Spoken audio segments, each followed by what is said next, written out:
ഞങ്ങളുടെ party Congress party മാതൃകാപരമായിട്ട് ഇത് സംബന്ധിച്ച വാർത്തകൾ വന്നപ്പോൾ തന്നെ അദ്ദേഹത്തോട് യൂത്ത് കോൺഗ്രസിൻ്റെ പ്രസിഡന്റ് സ്ഥാനം സംസ്ഥാന പ്രസിഡന്റ് തിരഞ്ഞെടുക്കപ്പെട്ട പ്രസിഡന്റാണ് രാജിവെക്കാൻ ആവശ്യപ്പെട്ടു. അദ്ദേഹം രാജിവെച്ചു. അദ്ദേഹത്തെ കോൺഗ്രസ് പാർട്ടിയിൽ നിന്ന് സസ്പെൻഡ് ചെയ്തു.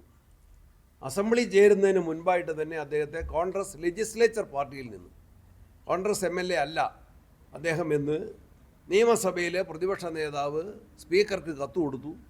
അദ്ദേഹത്തെ കോൺഗ്രസ് MLAമാരുടെ സീറ്റിൽ നിന്ന് അദ്ദേഹത്തെ മാറ്റിയിരുത്തി. അദ്ദേഹം ഭരണകക്ഷിയിലുമല്ല പ്രതിപക്ഷത്തുമല്ല അദ്ദേഹത്തിന് സീറ്റ് കൊടുത്തത്. അദ്ദേഹത്തിന് നിയമസഭയിൽ പ്രതിപക്ഷത്തിൻ്റെതായ യാതൊരു സംരക്ഷണം ഉണ്ടായില്ല.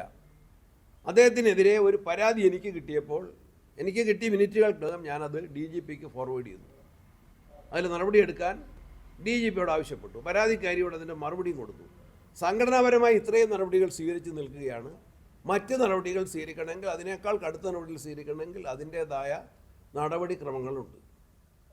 ഞാൻ KPCC പ്രസിഡന്റ് എന്ന നിലയിൽ എനിക്ക് എല്ലാ നേതാക്കന്മാരുമായിട്ട് ആലോചിച്ചും കൂടുതലായി എന്തെങ്കിലും നടപടി സ്വീകരിക്കണമെങ്കിൽ ഹൈക്കമാൻഡ് അനുമതിയോടും കൂടി മാത്രമേ എനിക്ക് നടപടി സ്വീകരിക്കാൻ കഴിയുള്ളൂ. ഞാൻ ആ കാര്യത്തിൽ പാർട്ടിയുടെ എൻ്റെ ഉത്തരവാദിത്വം തക്ക സമയത്ത് നിർവഹിച്ച് ആവശ്യമായ നടപടികൾ